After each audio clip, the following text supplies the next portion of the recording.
Good morning, ladies and gentlemen. I am happy to see you again after a day spent on a bilateral segment in Montenegro. We will meet again for a summit in the Balkan European Union. First, I would like to express my support for all the work that is underway and that is being carried out by the authorities of Montenegro to join the European Union. Things have progressed a lot. Yesterday's discussions were fruitful, and I hope that the next chapters can be written and completed so that Montenegro can join us in the best possible time. Yesterday's informal discussions began and will continue today on the question of the enlargement of our European Union in the Western Balkans. As you know, France introduced the renovation of this method in 2020, which is now based on its own merits. It is the one that we support, which allows, in all transparency, to have the reforms, to have the community acquisition that is integrated by the countries that join the European Union, but with a process that is rhythmic. We have proposed with Germany, and we will discuss it in a moment, which is precisely a process of gradual, reinforced integration that can be done. That is to say, to speak concretely, when a country has advanced and has managed to integrate community acquisition in a subject, that it can begin to integrate the formats of the European Union on this subject. So, we are going to talk with all the countries of the Western Balkans on this agenda, which is obviously that of our links, which is also that of the perspectives of enlargement, and which is very important from a geopolitical point of view because in this region too, the independence of Europe is at stake on the energy level, on the security level, on the level of migratory routes, and so it is very important to be able to move forward. Beyond that, we will be able to come back on other subjects, the plan of growth with the Balkans, and obviously the bilateral subjects. I will answer this question, but maybe if you have other questions in coherence on the international level. We have always defended direct negotiations between Ukraine and the Kremlin. I will be very simple with you. I think that today it is Ukraine and Russia who can build both a ceasefire and a peace plan. It is the Europeans who can help. As we are by far the first contributors to the effort of the Ukrainian war, and it is the Europeans who must at some point be around the table of discussions for a peace plan, because it is an architecture of peace and security for the Europeans given the geography. So I think it is a good initiative and it is a good thing that there are discussions that can resume. No, not the Kremlin because Ukraine is a sovereign country, but with the United Kingdom and Germany, we are very closely coordinated. We will see each other with President Zelensky in a few days, and we are here to organize the support in the context of the coalition of volunteers and to structure it.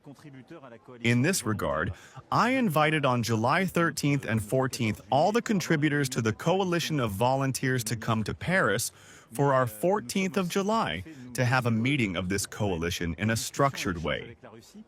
But we are also quite eager to structure discussions in exchange with Russia on our common interests, that is to say our own security policy, the policy of neighboring countries, and obviously to defend the interests of Ukraine. Romania today exploded a drone in Black Sea. I will be very clear with you. Security of the whole Europe and in particular security in Romania is of extremely great importance for France.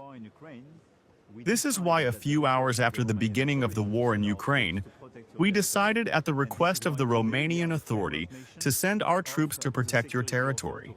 And this is why today we are the framework nation of the security offer to Romania. So we stand together with your authorities and we will do whatever your authorities consider as a necessity in order to protect the sovereignty of the land and the air. I think it will depend on the assessment and common assessment of the threat. Today we see this provocation sometimes, and obviously these drones, incursions. So each time we clarify and we reiterate this full support and we will adapt the position following the request and the necessity. But you can count on us. And this is a moment of recollection, affection, support, and thought. Besides this, I had the opportunity to talk with the Minister of the Interior and the Prime Minister. The Prime Minister, And we talked last night, and this morning saw the Minister of the Interior and the Minister of the Interior. It is clear that there is a dysfunction, and that we cannot see that flaws have been revealed. We must now clarify them. And so what the government will do is to get into a situation with very fast investigations. And I ask that they be as fast as possible to be able to clarify the responsibilities that are at work. But things did not happen as they should have happened. This is an evidence, and so it is unacceptable. And so beyond, of course, Liana, and it is unbearable for her parents, and I repeat here, the nation's pain. We must clarify, of course, what happened for Liana, for her family, and also potentially for all other victims. But this is part of the effort that we organize with the government. This for years, by the reinvestment that we have made for justice and for the interior. And I do not want to hear any arguments of means in this matter. Because since 2017, I invite everyone to look at the means that have been used in the gendarmerie, in justice. So it's a question of response, firmness, organization, responsibility. So they must be established. But it also participates in this effort that is made on the protection of our children. And today we have a collective system, I would say, of the judicial system, to what is done by the child social aid more broadly, which must be further improved and enhanced. In any case, I will not preempt the debate here. We cannot accept what happened. We cannot accept what happened. We cannot look in front of his family and tell them that everything went well. It's wrong. So like you, I am shocked by what happened and by what we hear. Now we must clarify them in good order. We must leave the minimum time to the inspections that we have mandated to be able to clarify this situation. And on the basis of the work that has been established, to be able to see precisely at that moment, to see what are the collective, systemic responsibilities and possibly individual responsibilities, and take all the necessary measures. But we will not give up. Thank you very much. As I know well the mentality of the ladies, I will not say things as you just said, because it is the least good way to get the result. But I think, and I have repeated it several times, that the special operation of February 2022 did not unfold as we were told. And that today, more than 4 years later, Russia no longer gains territory. It has even lost some in recent weeks. That it has wounded and killed hundreds of thousands, and even beyond. That it has allowed NATO to expand on the Baltic. With precisely 2 states that were neutral until then, and that joined Finland and Sweden, our family, to NATO. And it has shown the limits of its defense.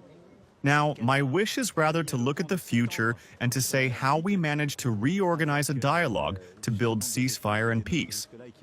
And I think that this is the interest of Ukraine and Russia. And how we manage to find solutions on all contentious issues, security guarantees in the long term for Ukraine, and how we also rebuild peace for our Europe in the long term. And that is our collective duty. And I think that this is the moment, given the evolution of the situation.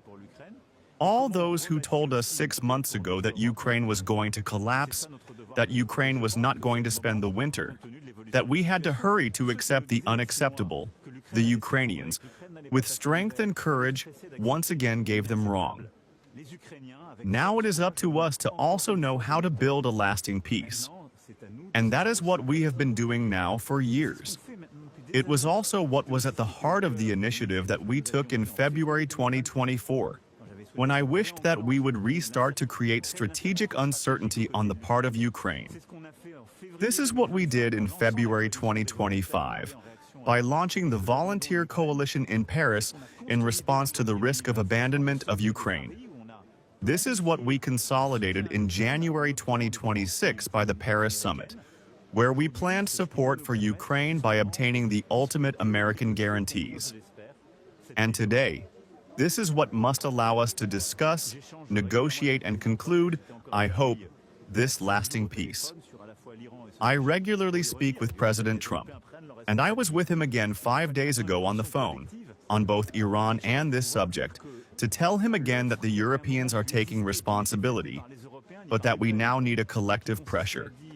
And I think that being able to say that the offer that could have existed at some point, which was not made by the Europeans or by Ukraine, but which consisted in saying that Russia must leave the entirety of Donetsk, in any case, all of Donbas, is an offer that has never existed for the Ukrainians or for the Europeans, but it is an offer today that must no longer exist, given the reality on the ground. And this must be affirmed by all. Thank you. I will never make public comments. I want to move forward, and I want President Zelensky to move forward with President Putin, and I want us to be able to move forward with him. And if we want to move forward, we must be respectful to the public. Thank you.